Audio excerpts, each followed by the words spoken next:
I, Janice Savage Martin, President of the Duncanville ISD Board of Trustees, call this meeting of the Duncanville Independent School District to order. Let the record show that a quorum of Board of Trustees is present, that the meeting has been duly called, and that notice of this meeting has been posted in accordance with the Texas Open Meetings Act, Texas Government Code, Chapter 551. Good evening. Our mission at Duncanville ISD is to engage, equip, and empower all scholars to achieve their unique potential. We will now go into closed session. We are now back from our closed session, and we apologize for the delay. We did have a lot of important items to discuss. We will continue with our agenda items, and we'll move to the opening ceremonies. Trustee Cassandra Phillips will lead us in the invocation as we start the opening ceremonies. Thank you, Madam President. Let us pray. Lord, we thank you for grace and mercy. Thank you for allowing us to see another day and for another opportunity to serve our students, teachers, district, and community. We pray that you cover each family represented here tonight with peace and protection. In Jesus' name we pray. Amen. Thank you very much. Trustee Carla Fahey will lead us in the pledge. Would you please stand for our pledges? I pledge allegiance to the flag of the United States of America, to the republic for which it stands, one nation under God, indivisible, with liberty and justice for all.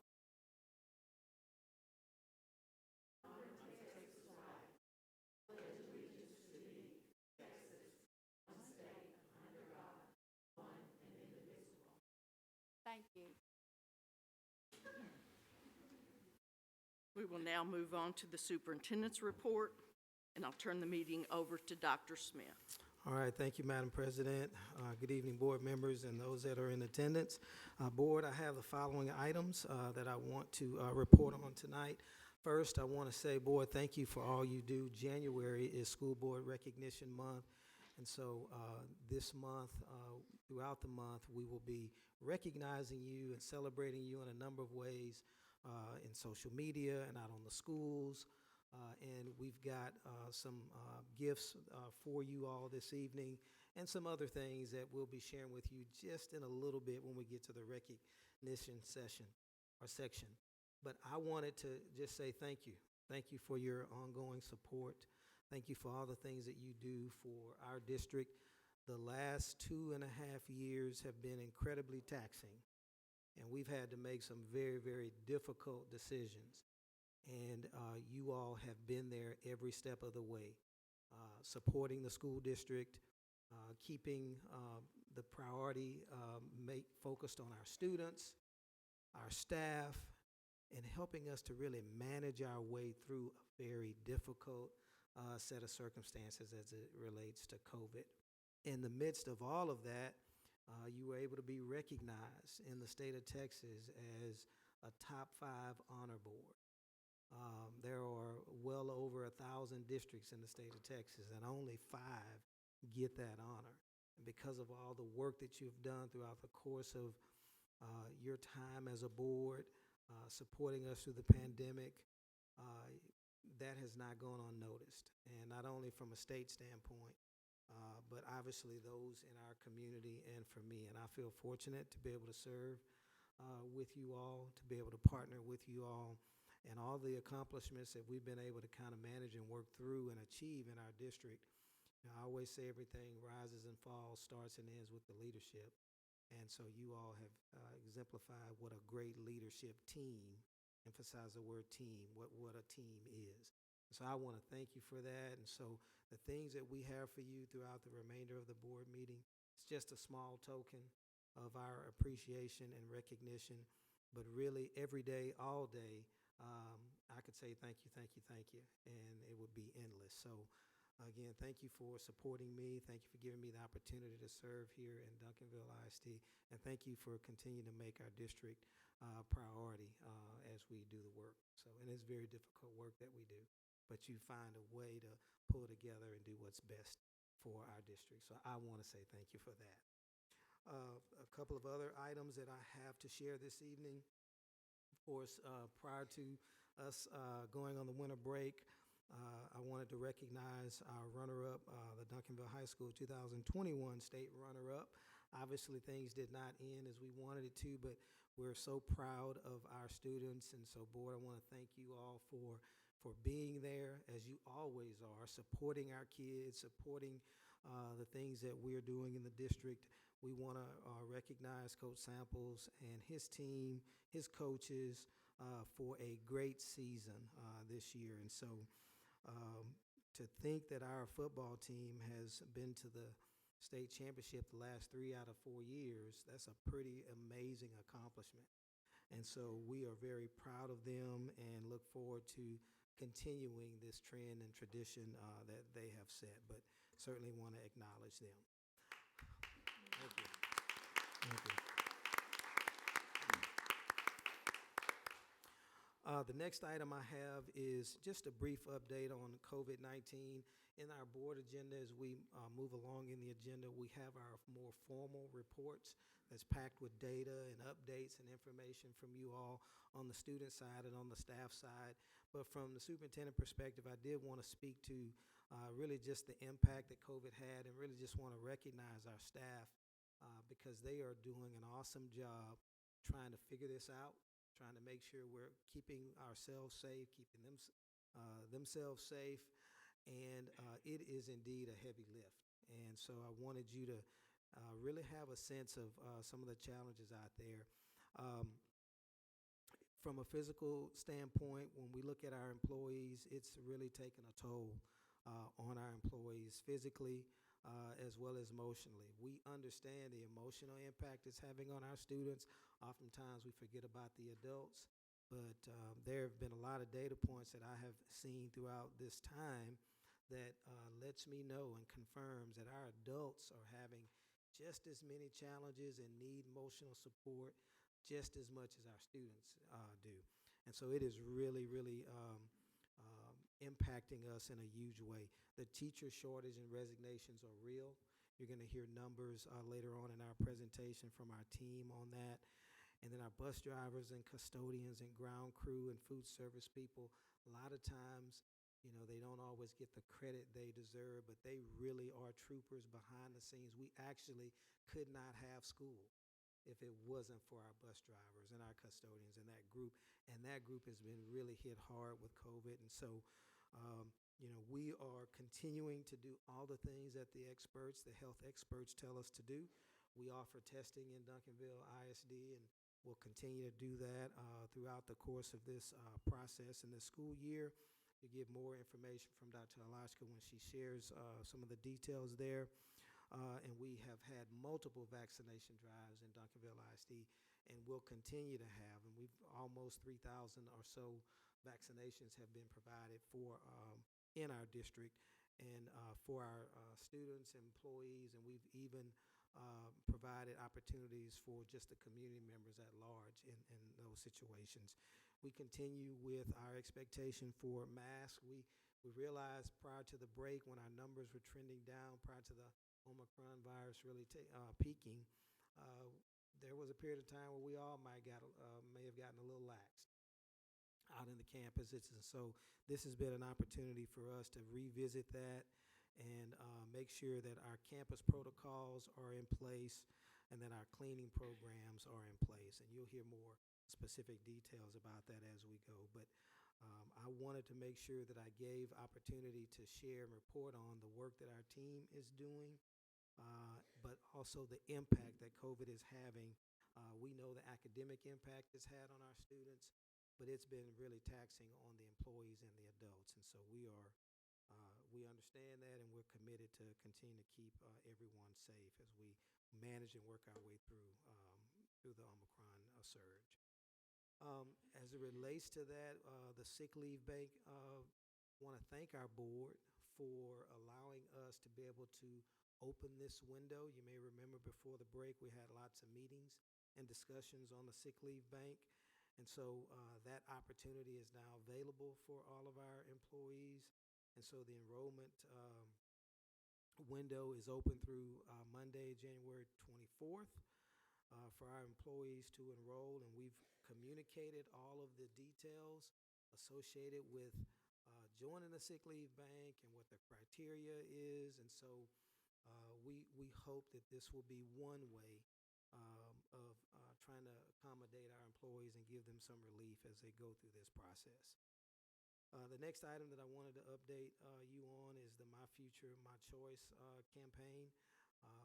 Yes, we're dealing with COVID a lot.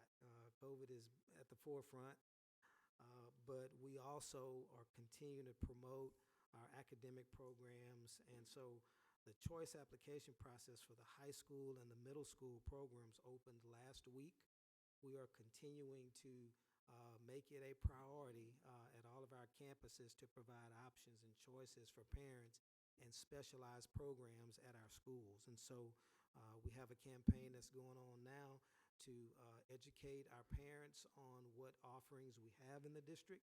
And we have several events coming up throughout the next several weeks, really just to promote these opportunities for students. And so really excited about that. We also have some information on this that you'll hear in the upcoming reports later on in our board meeting.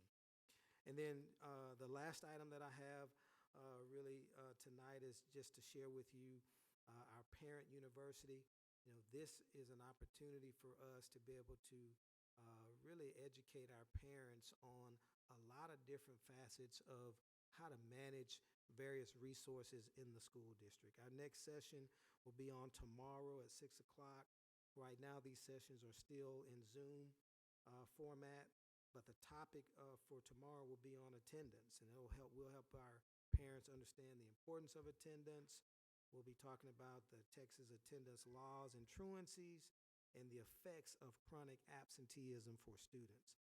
And so this is an opportunity for our parents to really get in-depth knowledge on how important it is for their students to attend school and the impact when they don't, and what parents can, what help and resources is out there for parents if they're having challenges in that area. And so this information will be on our website and other social media outlets for our parents to see and view and prepare for. That concludes my report tonight, Madam President. I'll turn it over back to you. Thank you, Dr. Smith. We will now move to recognitions, and I'll turn the meeting over to Tiara Richard.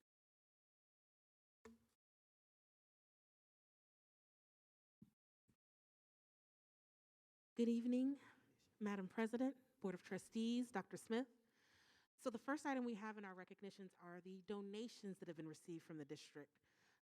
Over the last month, between the month of December to now, we've had a couple of donations that have been provided to the district, and they are listed up there. The first was for clothing items, and the second was for donated food commodities. So these are the sort of items that go to our Panther Pantry, which is the facility within the district that has donated items that they provide to families in need. And so just wanted you to be aware that we have gracious, giving people in our community who are willing to support our school district in any way possible. So these are a couple of the donations that we've received this past month. And the next slide, wanted to take a moment because every year our school board does a coat drive, and you guys do an amazing job with this effort. And so Ms. Phillips is one of the leaders in that, and she shared all of the information recently regarding the people, the businesses, and the groups that have donated toward that effort. And included in that list, of course, is all of our board members, because each of you give time, you give money, you make sure that you're reaching out to community members to give towards this effort. And it's all about making sure that every student in the district has a coat if they need it. No student should go out there and be cold as the weather changes, and just making sure that everyone has that opportunity. And again, that is a credit to our board. And so we wanted to thank you for that.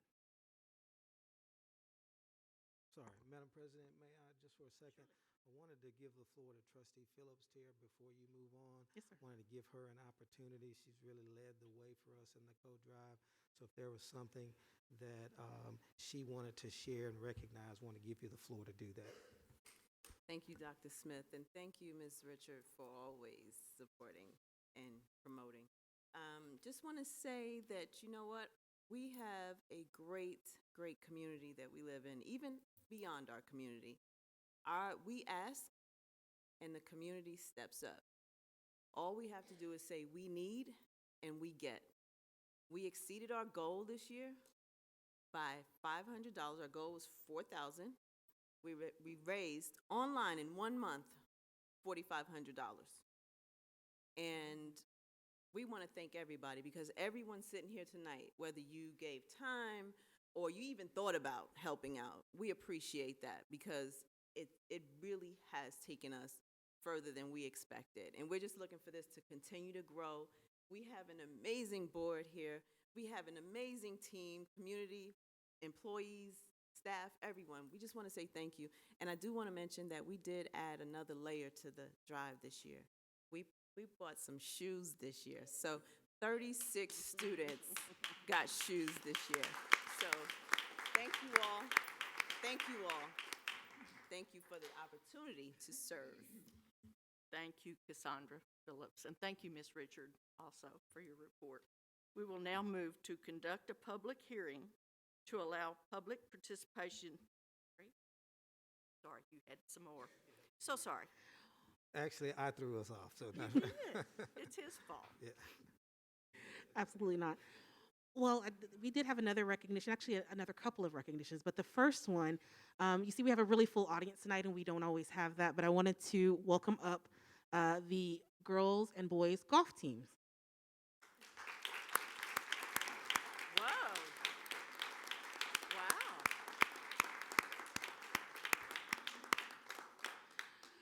So this group, this beautiful smiling group of young men and women, are our golf team, boys and girls. And this gentleman next to me is Coach Jax. He is the coach for both golf teams. And there are people who don't even realize we have a golf program here. But Coach Jax has been building this program. He has been growing it and developing it in his time here, and he's really making a difference. When you think about the sports that we cover and the sports that get a lot of attention, golf isn't necessarily one of them. But these kids are out there, they're spending time and effort. Their parents are making sure that they're out there spending time and effort, learning a skill, and we know how beneficial golf is to our community, to our kids, to these individuals as they go out into the world and use those skills in life. And so these kids are representing a sport that people may not think that students at Duncanville would be doing. But they are out there and they're celebrating and they're doing golf, and they're doing a very good job at it. They're not just out there competing, they're competing very well. I want to share that our varsity boys team recently finished second place in the Scorpion Open at Southern Oaks Golf Course. The JV boys finished first place at the Cedar Hill Open. And then wanted to point out in particular, Miss Haley Bell. Miss Haley, would you step forward? Miss Haley Bell here, she finished first place in the Pink Out at Walnut Creek Country Club. And she also finished first place in the Rowlett Roundup at Waterview Golf Course. And so Miss Bell here is already setting the standard, showing people that Duncanville students are here, they're ready, they're competing on a big stage and doing a really great job at it. And so we're really grateful and thankful for these teams and for all their efforts and all that they do. And Coach Jax, you for setting the standard and showing them how to represent Duncanville so well. We are so very gracious for that. Thank you.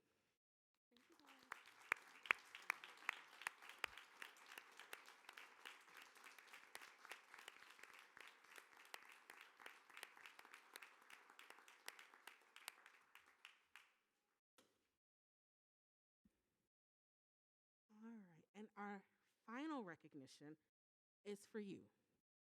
As Dr. Smith has already mentioned, January is School Board Recognition Month, but we celebrate you guys all year round.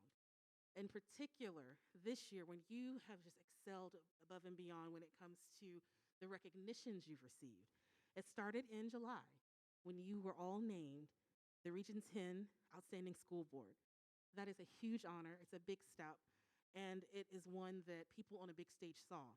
But you didn't stop there. You continued. You also, as Dr. Smith mentioned, you were named the top 5 honor board in the state of Texas, one of the top 5 out of more than 1,000 school boards. That is a big deal.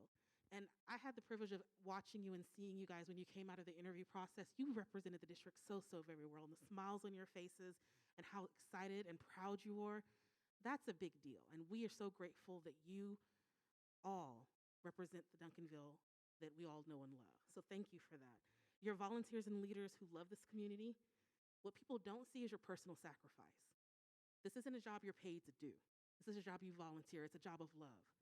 and you do it day in and day out because you care. You care about this community. You care about this district, and it shows. So we wanted to thank you for that. One of the things that we did this year, the official theme from the state is Rising Above. We want to talk about rising above in a district that is a district we want to constantly thank you.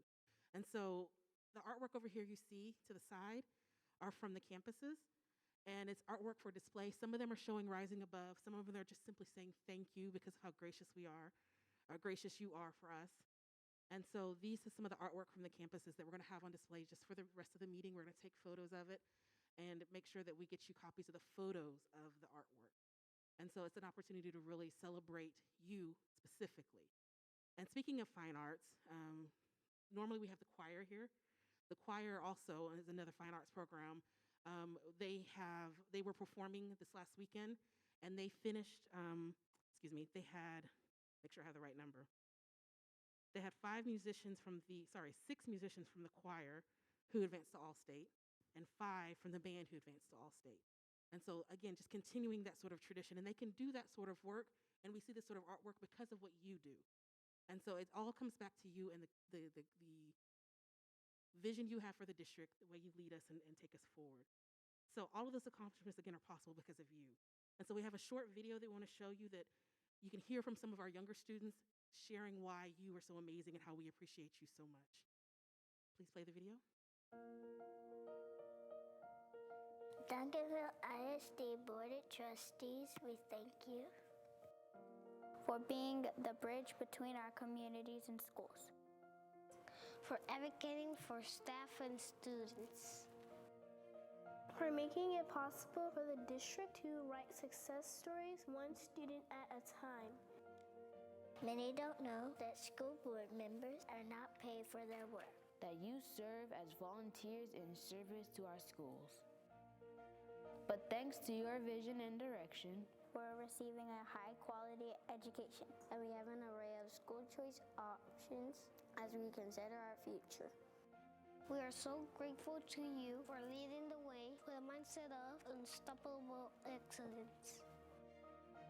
Even though a global pandemic has made the last few years challenging, you've been a unified team committed to providing us the best education. Your hard work has been noticed. You all were named the 2021 Region 10 Outstanding School Board, and were honored as one of the top 5 honor board in the state of Texas. because of you, Duncanville ISD is where dreams are inspired and excellence is achieved. thank you for all you do. Thank you, Ms. Savage Martin. Thank you, Ms. Fahey. Thank you, Ms. Colton. Thank you, Dr. Ivory. Thank you, Ms. Veracruz. Thank you, Ms. Phillips. Thank you, Mr. McNeely. And thank you, Dr. Smith.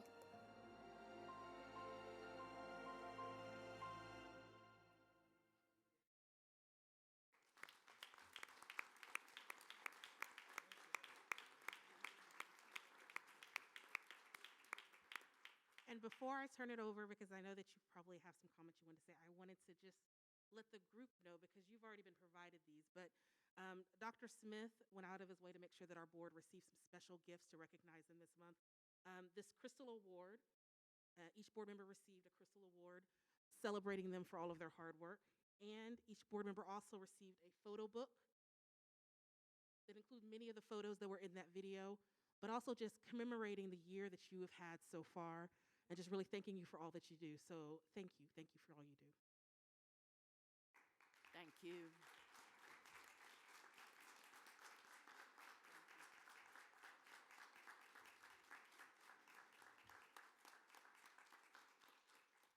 And I'll turn it over to Dr. Smith if you had any follow-up comments.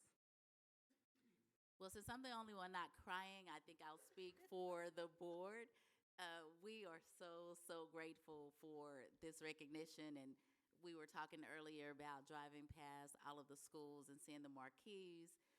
Thank you, board, and then the high school, the digital, we saw our pictures. Some of us have seen our pictures, and it is really a privilege to serve this school district and this community.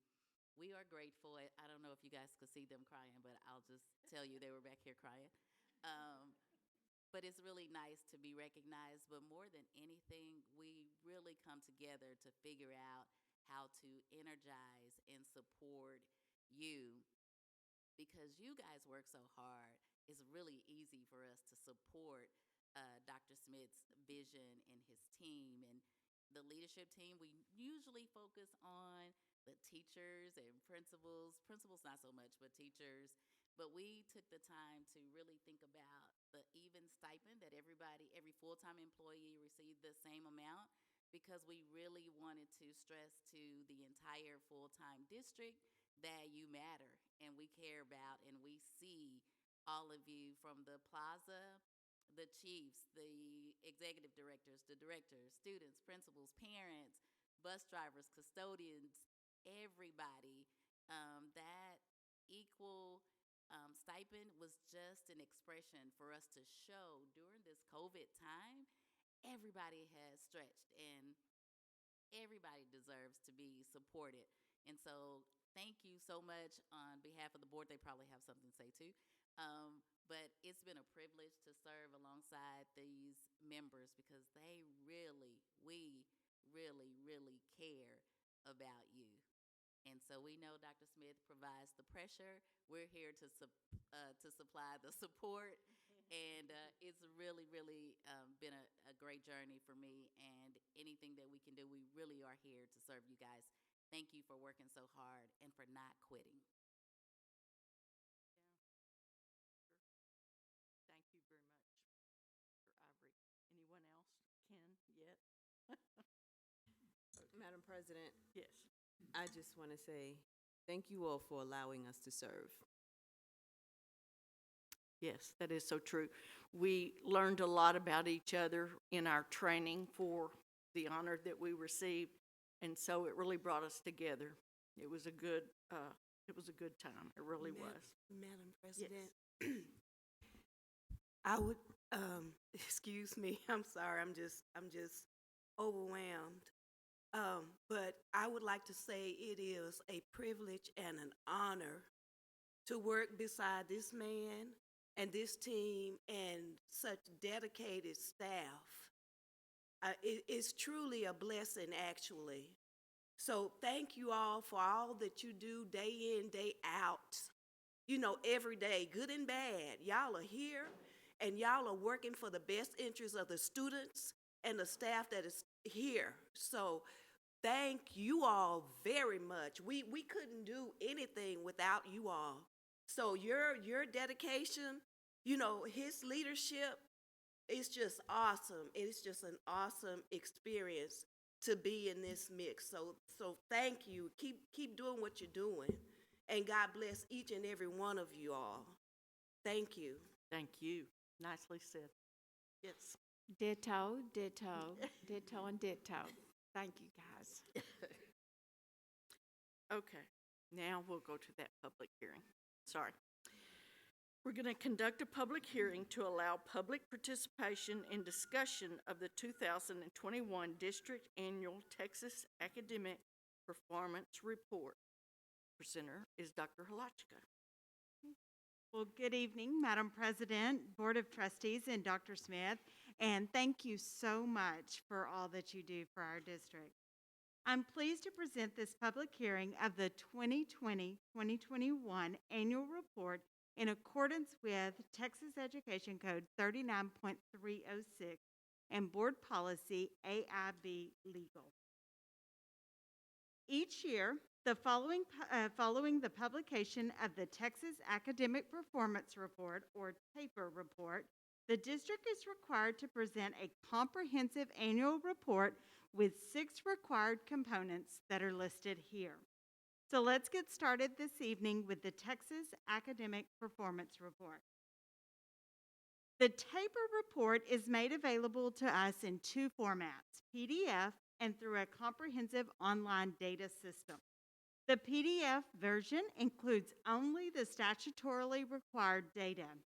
A TAPER report is provided at the district level and for each of our campuses. At the district level, there is a cover page that for Duncanville ISD includes the district's accountability rating which is not rated, declared state of disaster, and our special education determination status, which is the same as it was in 2018-2019. The TAPER report is posted on the district website along with the TAPER glossary for stakeholder review and access. The campus TAPER reports are also posted on the individual campuses' websites as well. It is important to note that the TAPER data is lagging data based on prior year performance. Because of COVID-19, districts and campuses did not receive a score or letter grade rating this past year. Instead, they were all given a rating of not rated, declared state of disaster. Although the 2021 state assessments were not used for state or federal accountability purposes, the test provided equitable baseline data necessary to determine the actual learning loss during COVID-19 crisis, as well as areas to address for the benefit of students.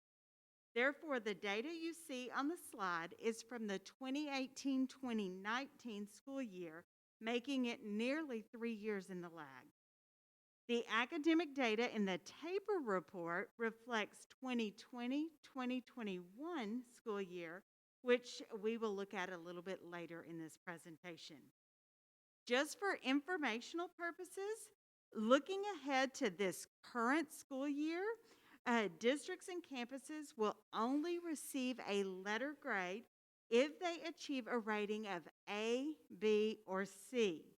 Districts and campuses that score below C will be rated not rated, declared state of disaster, since the impact of COVID-19 on districts has varied substantially based on a district's location, demographics, and access.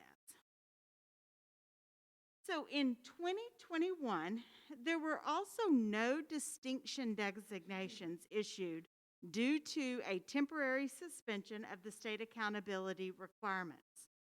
The data you see here was received in 2019, which was an increase from 10 to 14 academic distinctions.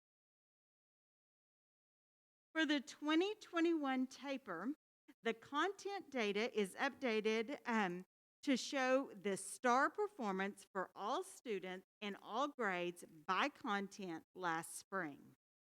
STAR data, along with the MAP growth data and district assessment data, shows us where our students have gaps from the pandemic.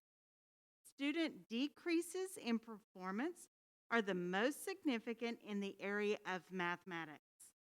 The data follows state and national trends in regards to math achievement.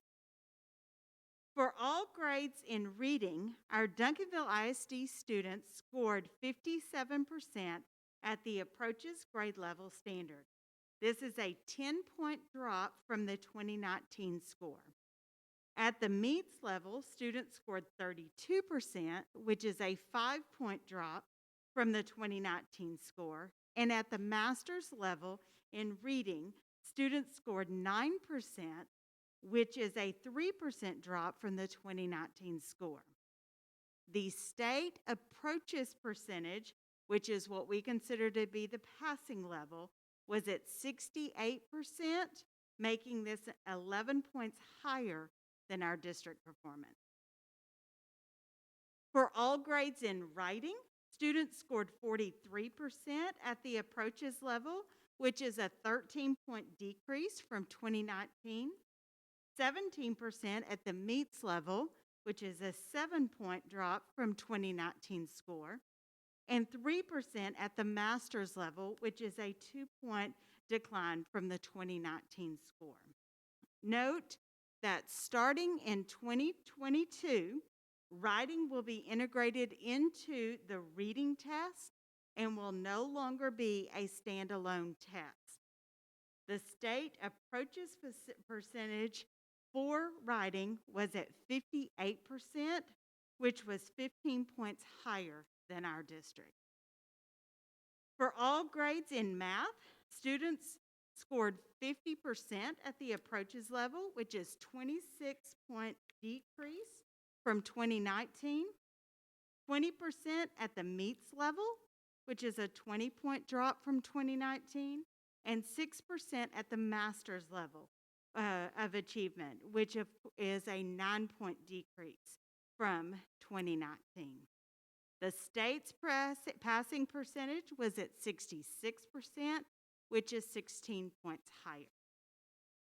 For all grades in science, students scored 61% at the approaches level, which is a 12-point decrease from 2019, 29% at the meets level, which is an 8-point drop from 2019, and 10% at the master's level, which is a 2-point decrease from 2019. And again, the state's percentage was 71% for approaches, making this a 10-point difference. And then finally, in all grades for social studies, students scored 62% at the approaches level, which is a 14-point drop from 2019, 32% at the meets level, which is a 14-point decrease, and 14% at the master's level, which is an 8-point decrease from 2019. The state approaches percentage was at 73%, which is an 11-point difference from the district. So, however, we do want to share some of the key initiatives for addressing our academic performance and the declines as a result of the pandemic. We have placed significant focus on curriculum development, understanding and alignment, and creating processes to guide lesson planning to support rigor, and we've provided coaching to support our teachers with instructional excellence. For further clarification, let me briefly explain each initiative, starting with the 3C analysis.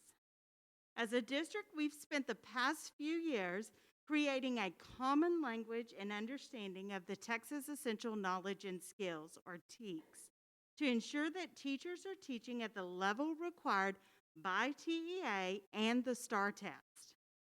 In each grade level, the TEKS have student expectations, and these contain 3 parts, which in Duncanville ISD we call the 3 Cs: the content, context, and cognitive levels. We have embraced the 3C method in order to provide teachers and campus instructional leadership teams a systematic method to understand the depth and complexity of each student expectation or standard required for student mastery at each grade level. At the right top square, you see the initiative of curriculum development. District teams have developed curriculum guides that provide direction, objectives, and strategies to ensure equity in the alignment of the written and taught curriculum in the 4 content areas. The more aligned we are with the state standards, the more successful our students will be in their performance. At the bottom right, you will see the 3rd initiative related to the professional learning communities and content conversations. Through coaching and PLCs regarding the taught curriculum content, teachers gain a better understanding of how best to deliver quality Tier 1 instruction through modeling, rehearsing, and utilizing exemplars. As a result, students are taught in a more meaningful way. The 4th initiative, serving as a primary focus for the district, is classroom instructional coaching. Teacher specialists lead professional learning communities and assist with analyzing student achievement data, supporting with student engagement, curriculum, alignment, and lesson design. By embedding professional learning into the regular day, teachers receive a more personalized, targeted professional development and support. We know each of these efforts will have a positive impact on instructional quality and overall student academic success.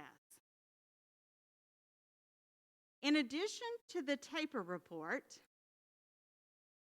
This public hearing of the annual performance report must include a discussion of the campus performance objectives. Each campus in Duncanville ISD has developed a campus improvement plan in collaboration with their shared decision-making committees. That includes performance objectives aligned to the board's strategic goals and in response to an analysis of data and a needs assessment. The campuses have posted their improvement plans on their campus websites and evaluate progress towards achieving their objectives every quarter. Quarterly reviews are facilitated with principals by central administration to ensure each campus is working towards the attainment of their performance objectives. In October of 2021, the board was presented the campus plans as required by policy, which included their campus performance objectives, and we also had a campus planning carousel, as you recall, for the board to further hear about the improvement initiatives at each campus.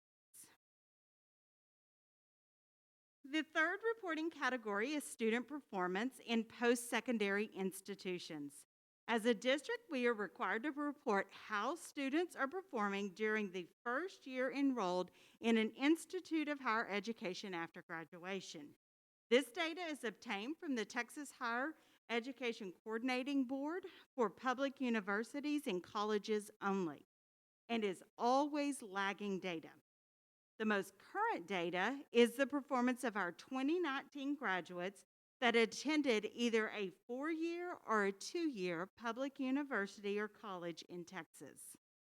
The number of students enrolling in higher education after high school show an increase for Duncanville of 6.8%, which is 3.5% above the region and 4.8% above the state. It is evident by this data that our post-secondary success initiatives are working. And as a result, there's an increased number of students that are now pursuing higher education. Since 2017-2018, post-secondary opportunities and success have been a focus for Duncanville ISD. Whether partnering with Dallas County Promise to provide students with college opportunities to the advancement of our collegiate academy and other high school choice programs, Duncanville ISD is one of the only schools in the state of Texas to offer an early college high school, pathways in technology, early college high school, or PTEC, and a Texas Science, Technology, Engineering, and Math program, or T-STEM. Currently, we have over 900 students that are enrolled in our dual credit programs that allow students to earn college credit while in high school and ensures post-secondary success.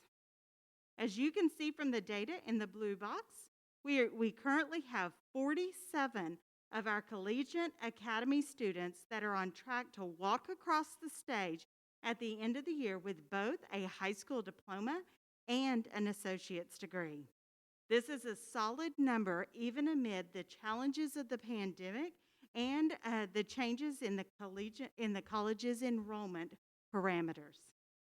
We are continuing to provide more opportunities for students to take college entrance exams on campus, and we are providing multiple preparation courses and materials to ensure higher performance and success.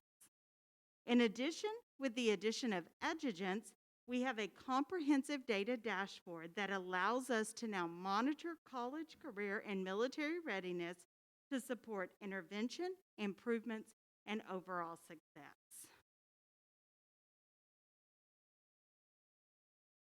Our next reporting category is our Peems Financial Standard Reports.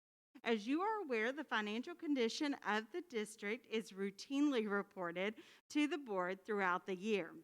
However, we must also inform the public through the annual report of what and where financial data is available.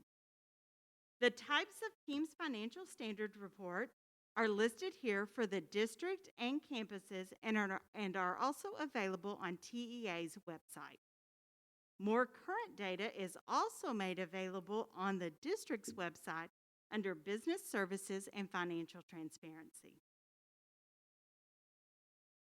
Due to the district's unwavering focus on fiscal transparency and efficiency, Duncanville ISD has been able to maintain the highest rating awarded on the state's first rating system, and our audits have been free of substantial findings. In addition, there's ongoing dialogue with the board, principals, and senior leaders to ensure the financial state of the district is continuously evaluated. These actions are what has allowed us to withstand the struggles of the pandemic and be able to continue to support our programs and our people through it all. The fifth required annual reporting category is that of violent or criminal incidents. Of the 19 violent and criminal incident codes, we only had incidents in 4 of these violent or criminal incident areas. This information demonstrates that our efforts as a district to address disciplinary matters ensures our schools are safe for our students. As you would expect, a majority of the incidents take place at the secondary level, and although we would love to get each data point to 0, we must be realistic and continue to guide students in their behavioral choices. We are also continuing to work with our campus administrators to ensure accuracy of incident coding through an alignment of local, state, and federal codes. One data point I'd like to highlight that demonstrates our progress is in our Daep Placements. Our focus on addressing mitigating factors, implementing restorative practices, and alternative disciplinary approaches have resulted in a 78% decline from 2019-2020 to 2020-2021 in disciplinary alternative education placements. Of course, this decline is partially due to the pandemic, but we do feel as though our efforts to address student behavior choices are making a difference. Some of these efforts include the outstanding work taking place by the Duncanville ISD Police Department, as well as our social emotional support counselors and programs. We have also addressed our focus on training campuses in restorative practices, trauma-informed care, and threat assessments. Campuses are also better able to track and monitor disciplinary actions at the campuses through Edugent to provide ongoing coaching and support. We're also piloting several drug intervention and prevention programs, since this is one of the primary factors for alternative placements. And of course, providing students with mentors has been a long-time key prevention measure in the district as well. Our sixth and final annual report category is the district's accreditation status. The state considers a district's accountability rating, financial rating, data integrity, and program area deficiencies when considering a district status. With Duncanville ISD's previous B rating for academic performance, A superior rating for financial accountability, and the extensive efforts made to improve data quality and program effectiveness, it's no wonder that Duncanville ISD remains an accredited district. So this concludes the 2020-2021 annual report for the Duncanville Independent School District. And since this is a public hearing, we can now open the floor for any questions or comments from the Board of Trustees or audience members. Does anyone in the audience have any questions or comments? Does any board member have any comments or questions? I think we're good. Thank you very much for your report. We do not have any public comments. The hearing has ended. We will now move to the communication from citizens to discuss pending agenda items before the board. We do not have any. We do not have any public comments on agenda items, so we will move to the communication. Sorry.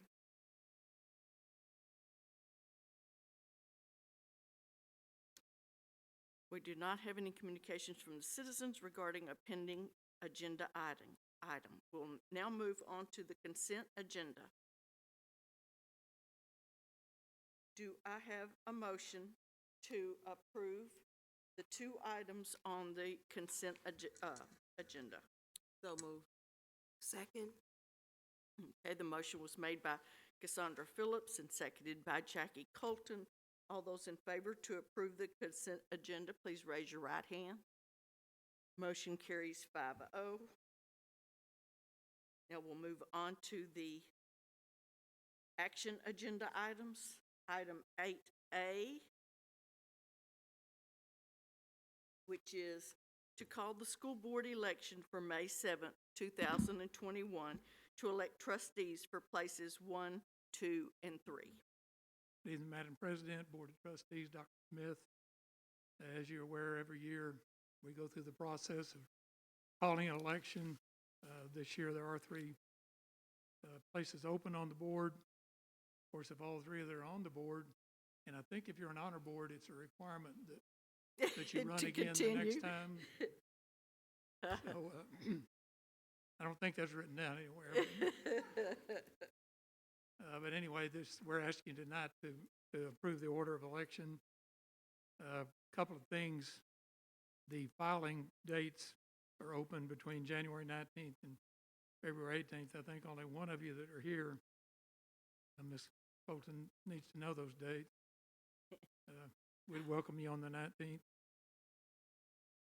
There will be a drawing on February the 28th for ballot positions, and those are the pertinent dates as far as filing for a candidacy. There is an error on your agenda. It shows early voting starting on the 26th. It actually starts on the 25th.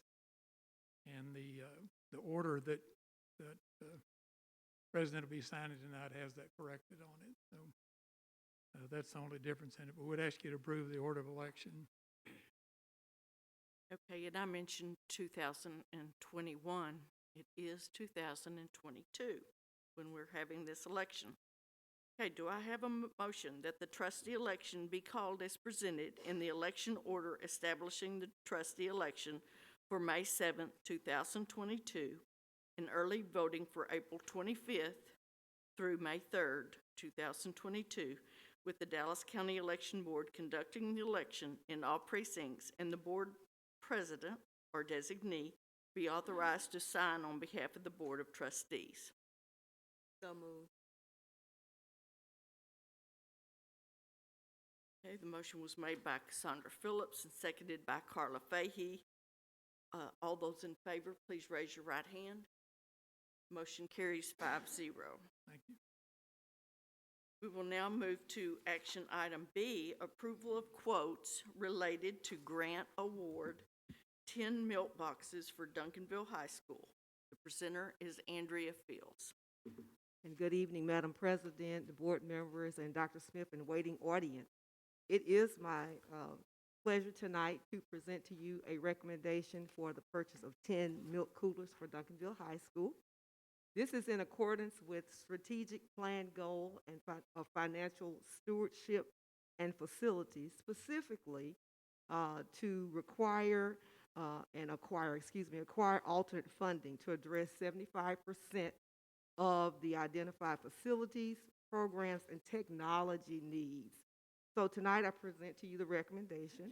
Board, you may recall in the past, Duncanville has been very fortunate. Our child nutrition department has secured a grant, I think probably since I've been here the last few years.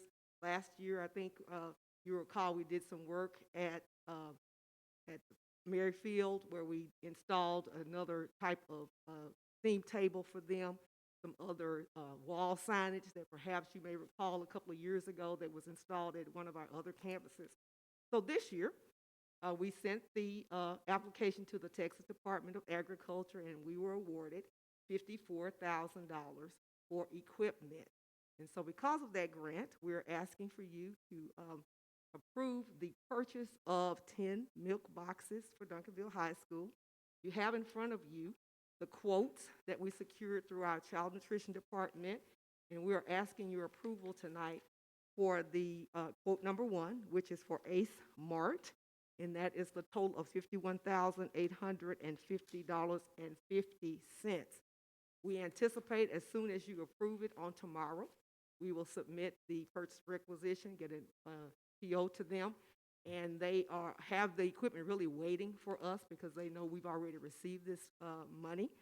And once we do that, we'll probably have them in place in January with installation this early spring. And so we're asking for your approval for our recommendation tonight. Thank you. Any questions? Madam President, I move that we approve the award for Duncanville High School's cafeteria's grade. Thank you. And do I have a second? I second the motion.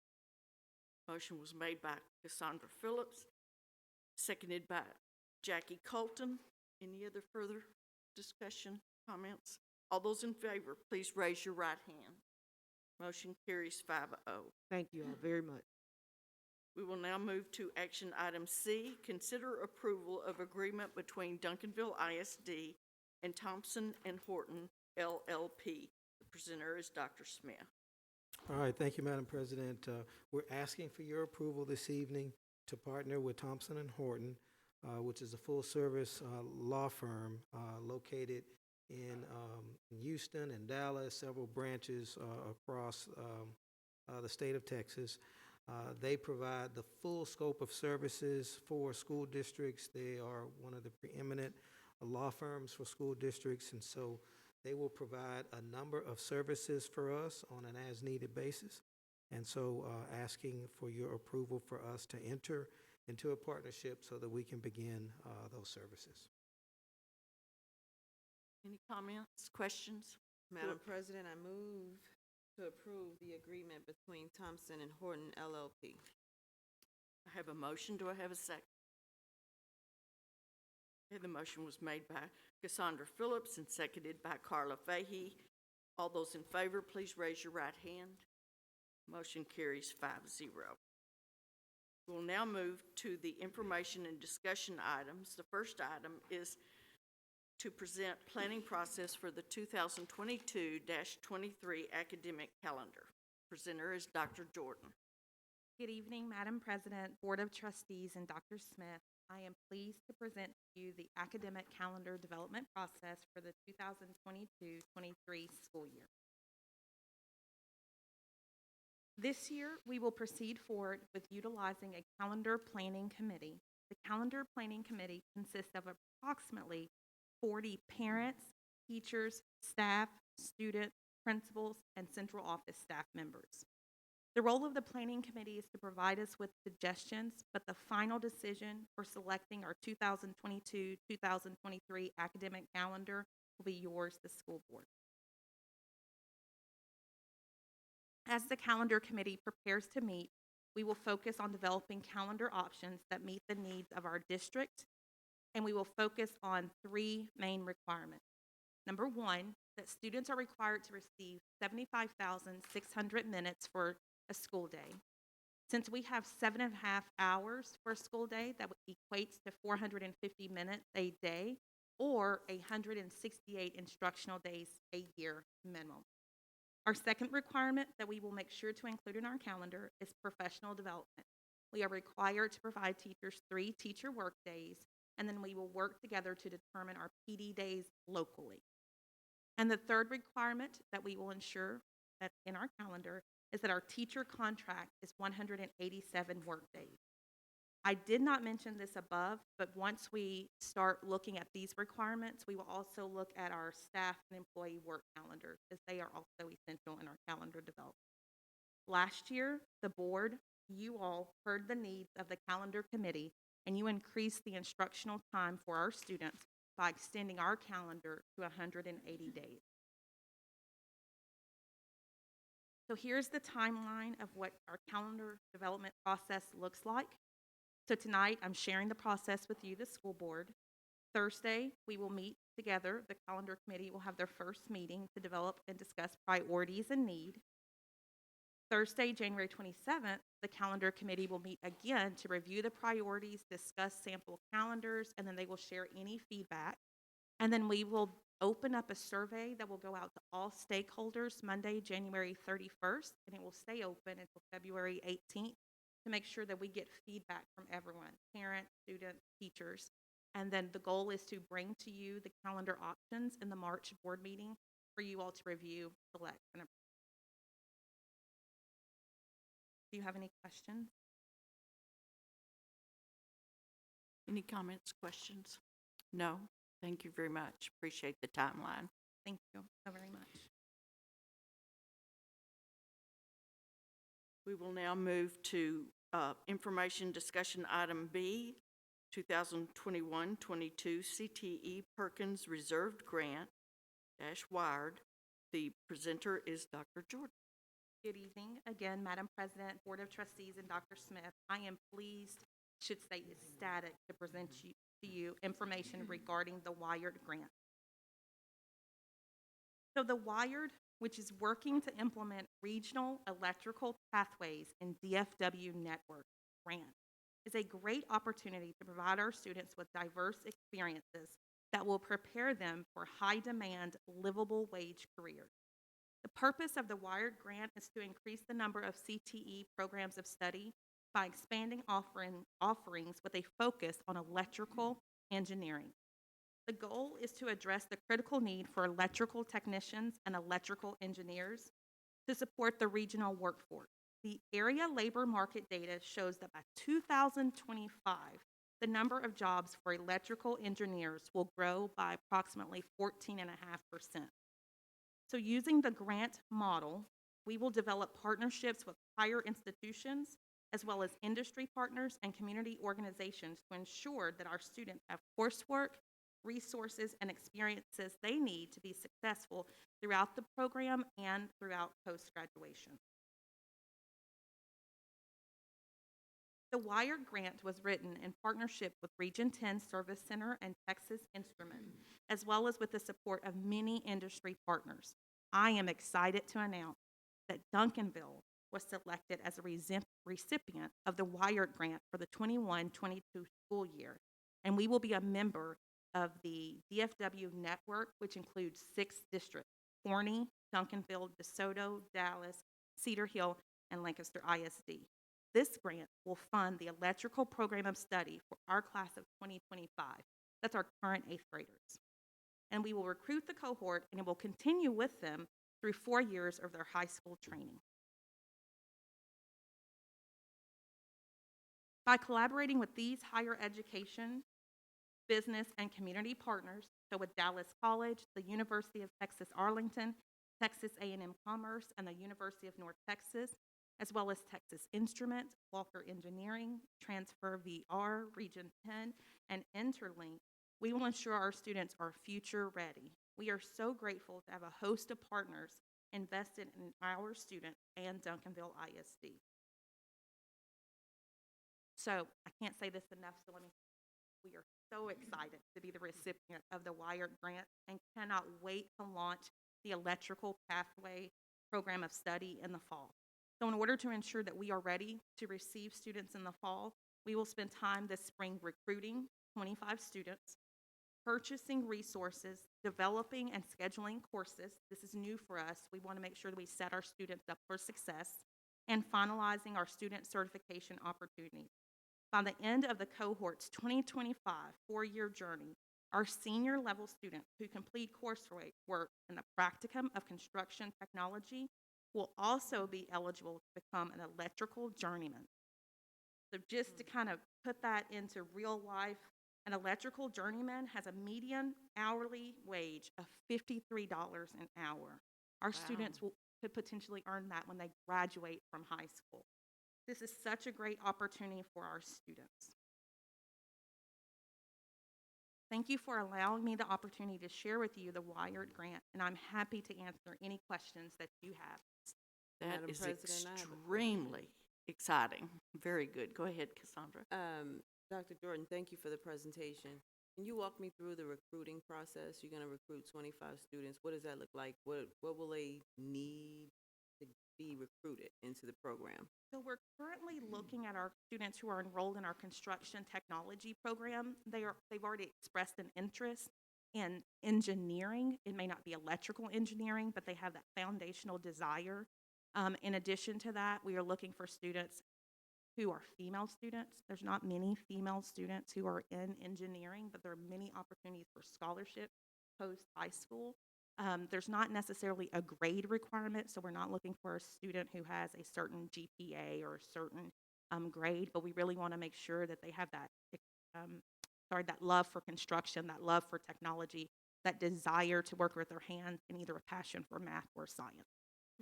Awesome. Thank you. Thank you. That is very exciting. Thank you very much. Thank you. Yes.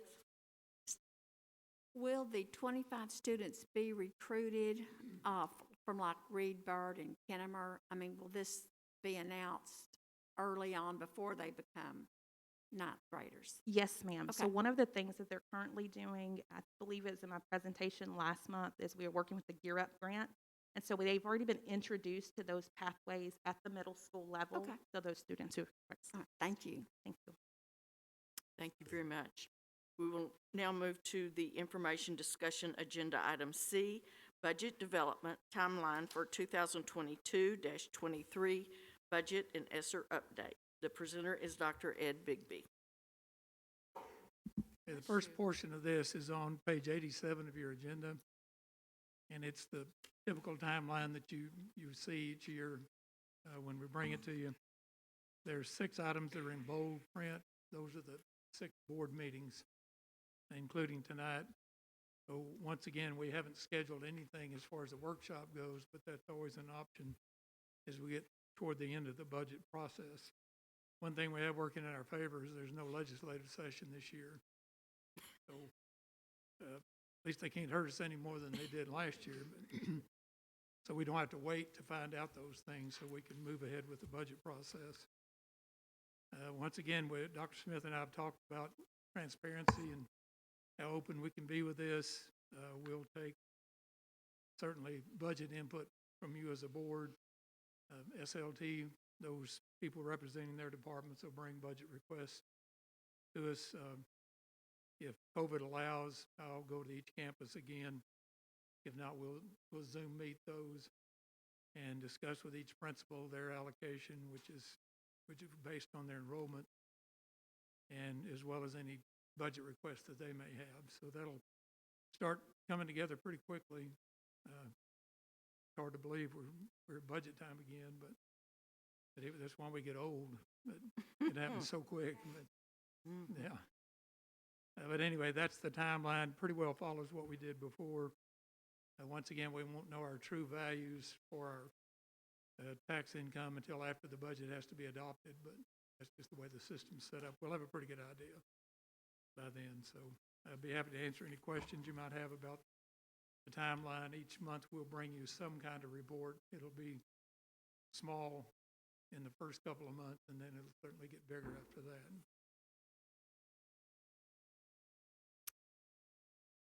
No comments or questions. Thank you.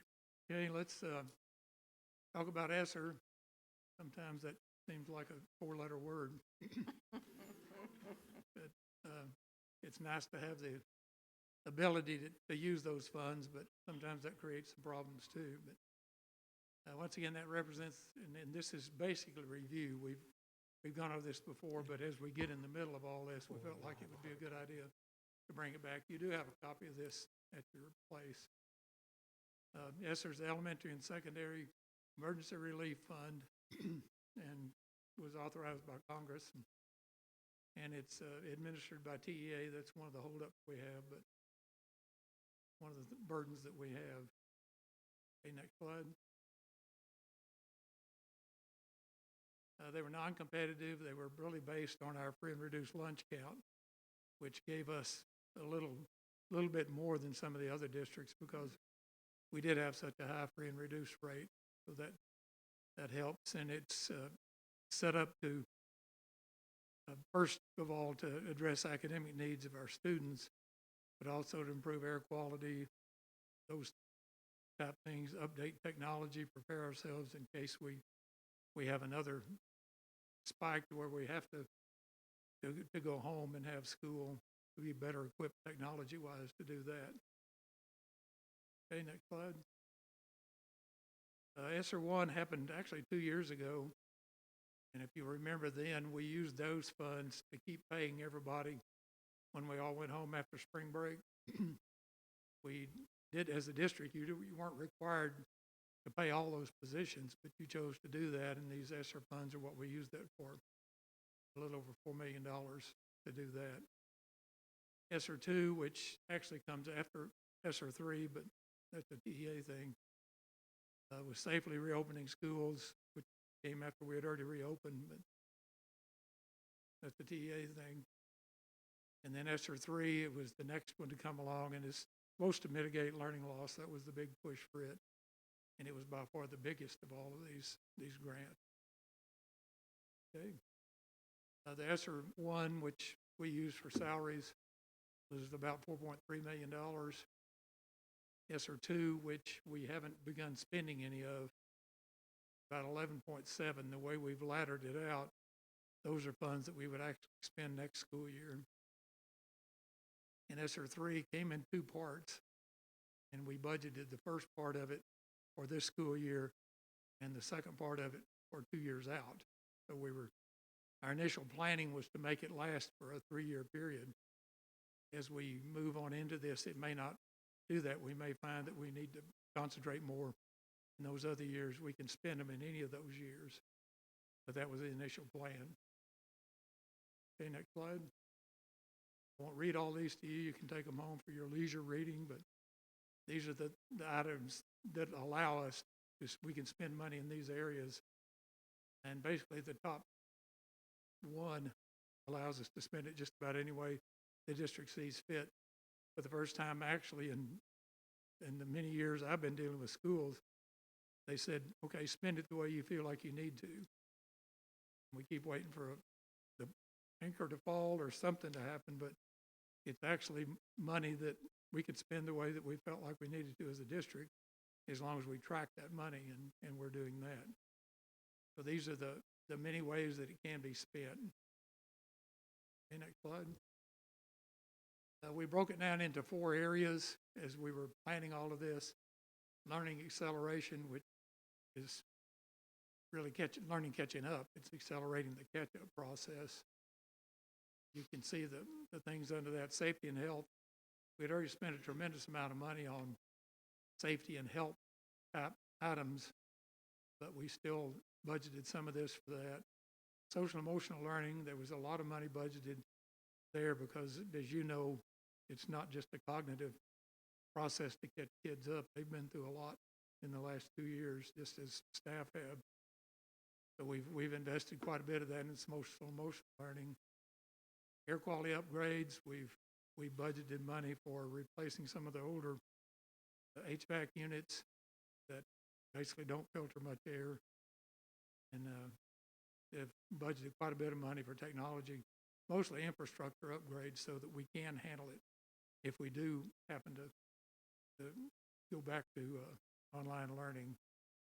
And recruitment and retention, and part of the funds you were talking about earlier that was paid to all of our employees came from these ESSER funds. They're allowed to do that because right now it's really difficult to retain, much less recruit individuals. So we feel like that was an important part of it, as you did too.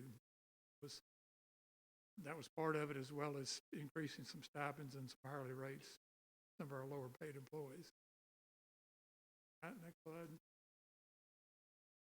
The disbursements of it, to ESSER 3 Part 1, a little over $16 million. That's the piece that we're working off of this year. About 2 weeks ago, they allowed us to file the amendment for the other $3 million. That's still in negotiation with DEA, but there shouldn't be a problem. That should fold into that money, so it wouldn't be a negotiated thing other than making sure we'd dotted our I's and crossed our T's. Okay, next slide. The strategic plan, I'd like to tell you that it falls under financial stewardship, what it does, but if it falls into all of those areas of our strategic plan, because it's the most comprehensive piece that we've really dealt with. So even though it's all financial in the end, it's certainly used in all of those other areas, and we've budgeted money in all those other areas to continue to upgrade our programs. Okay, I think I'm through. Any questions on that part of it? I am through, aren't I? Okay. Because if not, y'all are really going to get a snow job.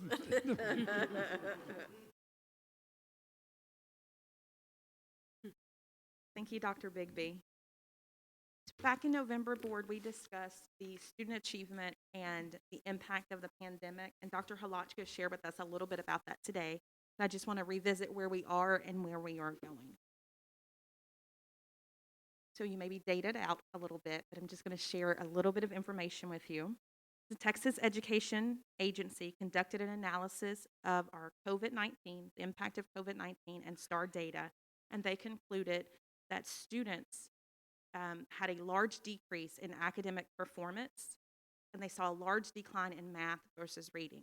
We also noticed that COVID-19, the impact of COVID-19, erased years of improvement in reading and math, and that our economically disadvantaged students experienced greater learning loss in both reading and math. Next slide, please. And so looking at the state of Texas data, we look to see the impact in numbers. And we noticed that across the state of Texas in reading and math, 2019 to 21, and for both reading and math, we saw decreases across the board. Next slide. I don't know if you remember this slide, but this is probably one of the most impactful slides for me. So we know that due to learning loss and COVID-19, students decreased from 2019 to 2021. But this chart shows the work that districts did across the state of Texas from 2012 to ensure that students were achieving and performing. And what happened from 2012, we were going up, up, up, and then we hit the middle of the pandemic, and we saw a huge shift and decrease in reading and math at the MET grade level. Slide, please. So looking at the state of Texas is great, but where are we in Duncanville ISD? So we dug a little deeper back in November, and then again, Dr. Halachka shared it today. Where were we after the pandemic? So looking at our reading performance from 2019 to 2021, similar to the state of Texas, we had decreases in approaches, meets, and masters. Next slide, please. And this chart shows our 2021 math STAR performance. You will notice a greater decline in math than in reading. Remember, these are not the same students from 2021 who tested during the pandemic, and they missed out on so much learning opportunities and very foundational skills. Next slide. So you may be asking, where do we begin? This is our journey. Success is a journey, not a destination. The doing is often more important than the outcome. So I'm going to share with you our doing and how we are going to combat the COVID decline. Next slide. We have spent so much time thinking about the gaps and the deficits of our students. Now we are shifting our thinking to helping our students rise and achieve through the COVID decline. In order to do this, we will focus on two areas. We must capture our students' hearts before we capture their minds. Next slide. So we're going to focus in on the first area, social and emotional learning. In Duncanville ISD, we are committed to educating the whole child through social and emotional learning and restorative practices. While learning at home during the pandemic, many of our students experienced trauma or came from traumatic experiences. That trauma did not go away once they came back to us in person. It is our responsibility to teach our students how to acquire and apply the knowledge, skills, and attitude to develop healthy identities, to manage their emotions and achieve personal and collective goals, to feel and show empathy for others, to establish and maintain supportive relationships, and make responsible and caring decisions. We will educate the students who come to us for today's education. And if and when an incident occurs, we are to assist in restoring our students by incorporating an approach that fosters belonging over exclusion, social engagement over control, and meaningful accountability over punishment. This will occur through our restorative practices. Next. So once we capture their heart, once we teach them how to manage all of those things, then we will focus on our instructional support. We will level the playing field. Students come to us in so many different areas with so many different needs. When you look at this graph, you'll notice right in the center on that red circle is literacy. No matter where our students are, no matter what data we look at, we know for sure that we need a strong literacy focus because that is the foundation for all of the other areas to occur. But not only will we be focusing on literacy, we will focus on language acquisition. Students who have been home for 2 years may not have been exposed to different language development, sounds, phonics. We also will focus on formative assessment. We don't want to go in and make a judgment just because every student has been home for 2 years, they are behind. So it's important for us to constantly check and assess and progress monitor our students. And we have students who've been away for a long time, but they're still accelerating. So we want to make sure that we're not only focused on intervention, but we're focused on enrichment as well for those students. And then last but not least, we want to provide differentiated instruction. Our students are not the same. Our teachers are not the same. We cannot teach how we used to teach and expect different results. So our instructional supports is a multifaceted approach with literacy being the foundation, but truly piggybacking off of educating the whole child. We will fill our students' buckets wherever they are. Excellence is never an accident. It is the result of high intention, sincere effort, skillful execution, and the vision to see obstacles as opportunities. I am proud to serve in a district who's being intentional and focused about helping our students achieve the COVID climb. Thank you for the opportunity to share this evening, and I'm happy to answer any questions that you may have.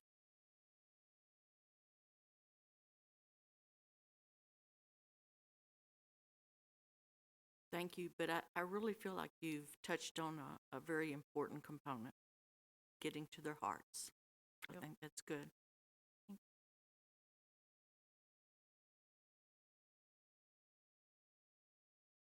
Okay. That for yes. Okay, we are going to the COVID agenda item D, COVID-19 update. Dr. Karen Halachi. Well, good evening, Madam President, trustees, and Dr. Smith. In accordance with Strategic Goals 1 and 2 under Student Academic Success, I am pleased to share with you this evening an update on the impact of COVID-19 in Duncanville ISD and the actions we're taking to ensure our students and staff remain safe and healthy. We will first look at our enrollment and attendance data. Our enrollment continues to be consistent with over 11,900 students, and our attendance has also stayed consistent at around 90%. Engaging students is an ongoing effort by our campuses, and then at the district level, we initiated home visits and phone calls from our truancy specialist prior to the winter break. We will continue to work to make sure we're taking actions to get all students back in school. In addition to monitoring our enrollment and attendance data, we of course continue to track our student COVID cases. We did see an increase in cases right before and after the winter break, but with the increased number of student vaccines, a tight adherence to our safety protocols, and the temporary mask mandate, we are doing everything we can to ensure transmission is limited and our numbers continue to remain low overall amid the rise we're seeing in our community. Just as a reminder, we are continuing with our strict protocols for the health and safety of our staff and students. On this slide, you will see a summarized list of our efforts, from the mandatory face mask to e-misting to rapid testing of our symptomatic staff and students. We are taking every precaution to mitigate the spread of COVID-19 at our facilities. So with that, I will now turn it over to Ms. Kathleen Brown to further discuss the staff number. Thank you, Dr. Halaska. Good evening again, Madam President, Dr. Smith, and Board of Trustees. Like students, our staff COVID numbers are continuing to increase. We anticipated with the winter break and the gatherings that with the new COVID-19 variant, it is transmitted more rapidly. And so you can see that currently, and it changes as we were sitting here. As of this morning, there were 69 positive cases. As a reminder, that number constantly changes up and down as it relates to employees coming back to work. For example, we had 27 employees who returned to work on today. And so every day we go in and we update that, and then throughout the day, as employees test positive, you will see that number fluctuate. So if you were to look at the dashboard right now, you'd see that our total positive cases, different from this slide, is just over 200, just from cases that we've had reported this afternoon. One of the important factors to note is that although our numbers are increasing, as Dr. Halashka shared, we're still looking at making sure that we're implementing those mitigating factors with fidelity, the masking, all of those things, and all of the great efforts that our district has implemented this year as it relates to opportunities to test on site, opportunities to be vaccinated if one so chose to. They have proven to be a benefit. Although our numbers are higher, we are seeing that our employees are less sick at this time, and that is of great benefit to the district because they're able to recover much quicker. Those who have been vaccinated are seeing that they are asymptomatic or have no symptoms at all in some cases, and so we are still doing our due diligence to encourage them because we all know that COVID-19 is real and it is still very scary for our staff members. The other piece, as it relates to pushing up our COVID protocols even more, we've pushed out information to enlist some of our other staff members to have some extra duty time in the evenings to support our custodial staff. So some of our other auxiliary employees are joining us and joining forces in the evenings, and so they are on site to help with all of the e-misting and the cleaning, just to make sure that we're all hands on deck to support our staff and our students. So I'd be happy to answer any questions you have as it relates to staffing COVID-19 at this time. Thank you. She does have a question, Jackie has her. Thank you very much for your report. I'm just wondering, in light of the CDC's reconsideration of protocols, has it impacted district at all? Yes, we've received the information from CDC as well as TA. And we're currently reviewing that document to see if it will impact us as a district at any time. But currently, we are still staying the course with what has proven to be beneficial for us here as a district, having that time away. And so, of course, if any changes, we've had that question from staff as well. If any changes were to occur, we'd definitely be sharing that out through all of the ways that we communicate with our staff. So no changes have been made as of today. Just one example, Ms. Brown, we spoke about where the CDC reduced the number of days for quarantining to 5. Yes, to 5. And we chose to stay with our with our current 10 number. days Absolutely. currently. With 10 At days this time. currently. And the sick leave bank, as we know that has opened up for our staff members, they have the opportunity to join the sick leave bank until January 24th. One of the key pieces in that sick leave bank piece is that 10-day period. Remember, you have to be absent for 10 days before you're even able to apply for those days. So by changing the hours or considering that to go to 5, then that takes out that possibility for our staff members because that 10-day window is a part of the guidelines of the sick leave bank. So we're looking at everything before we make a preemptive, decision as a district to make sure it's something that's supportive of our staff as well as safe for our staff and students. Thank you. Yes, ma'am. Thank you. Thank you very much. Appreciate it. Yes, ma'am. Good evening, Madam President, trustees, and Dr. Smith. As we continue on our COVID climb journey, it is important more than ever for us to focus on providing support to students, teachers, and leaders. This month, I would like to share with you one way we are providing instructional support for our teachers. February 4th is a district PD day. and our focus will be Tier 1 instruction, our superpower. As we all know, all heroes do not wear capes, but Duncanville ISD teachers and staff are definitely heroes. In order to develop a plan to meet the needs of our staff, it was important to gather feedback from the people in the trenches doing the work. Teachers, leaders, and staff members provided us session topics that they believed would be most beneficial for them at this time. Based on their feedback, we were able to develop a variety of sessions.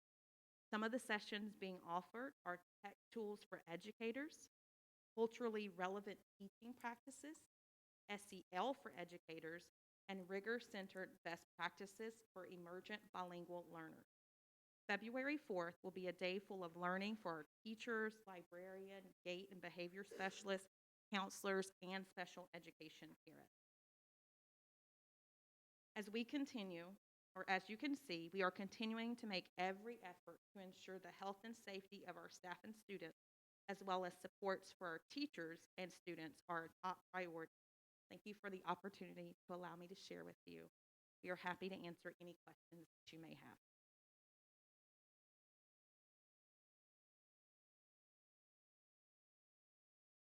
No, we do not have any questions, I don't think. Thank you. All right, we're going to move to communications from citizens, and we have none.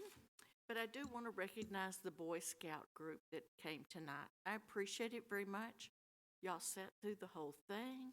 That was very good. I hope you learned something.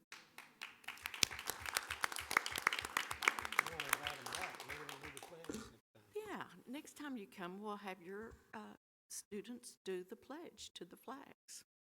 Okay? What troop are you representing? Troop 1. Oh, big Wow. number 1. Okay, very good. Thank you again for coming. Okay, there being no further items to discuss, this meeting is adjourned. Thank you very much.